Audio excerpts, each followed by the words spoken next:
Our elders are our knowledge holders. They're not our knowledge keepers. When you use the word keepers, it implies that knowledge can be kept from others.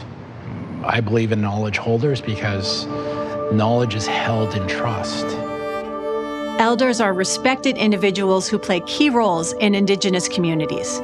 As living connections to the past, elders serve as teachers, healers, advisors, and counselors. With the number of First Nations people in Canada aged 60 years or older growing at an even faster rate than non-First Nation populations, there is so much the rest of the country can learn about how we can treat our elders who are still with us.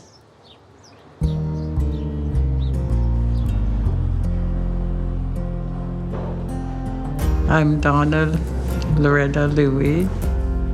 I work as a resident care aide for Cowichan Tribes. We have luncheons, we have a bath program, we have a day program. Our elders are invited to this facility and they all share a lunch here and share teachings, and they're often joined by members of our community. They come in for their baths, usually at 8:30, and I do baths in the morning, then I do activities in the afternoon. I started getting them to do puzzles, and they seem to like that quite a bit. And then I had the ladies doing different stuff, making teepees and brats and necklaces, and then I get them to make cedar roses.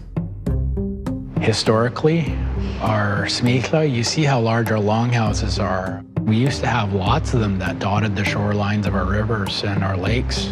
Entire generations of families lived in them. There was always a nice bridge between the generations.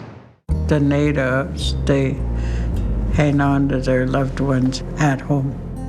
We have home care workers who will go in and ensure that elders are keeping up with their medication, that their home is in good order. We clean their homes. We bath them at home. I was teasing them, telling them we're Molly maids now. We're not Molly maid though. We're Cowichan Tribes.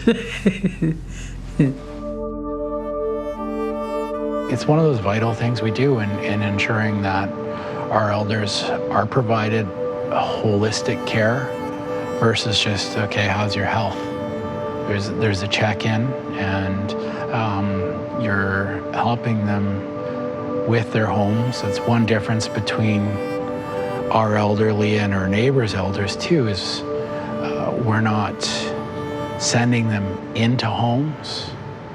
For most of our elders, that's like saying you're not wanted. Your family can't take care of you anymore. I was going through something in my life where I lost a grandson, and they helped me through that because they listened to, and they, while we're cleaning, we're talking, and it's just like they talk you right out of if you're feeling down or down and out.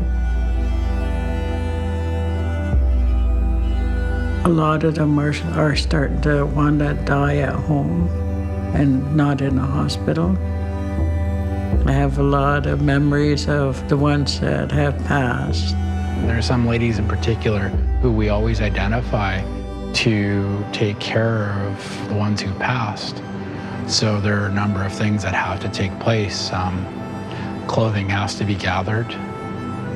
That person's bed needs to be dismantled after they've passed in their house, so they don't come back home and keep trying to come back home.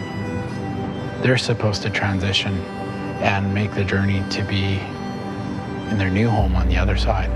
They always seem to leave you with something, you know, and you get to understand the grace of death. I love my job.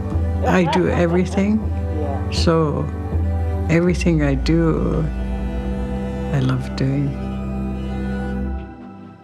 Valuing the contributions that older adults continue to make in our lives should not be ignored.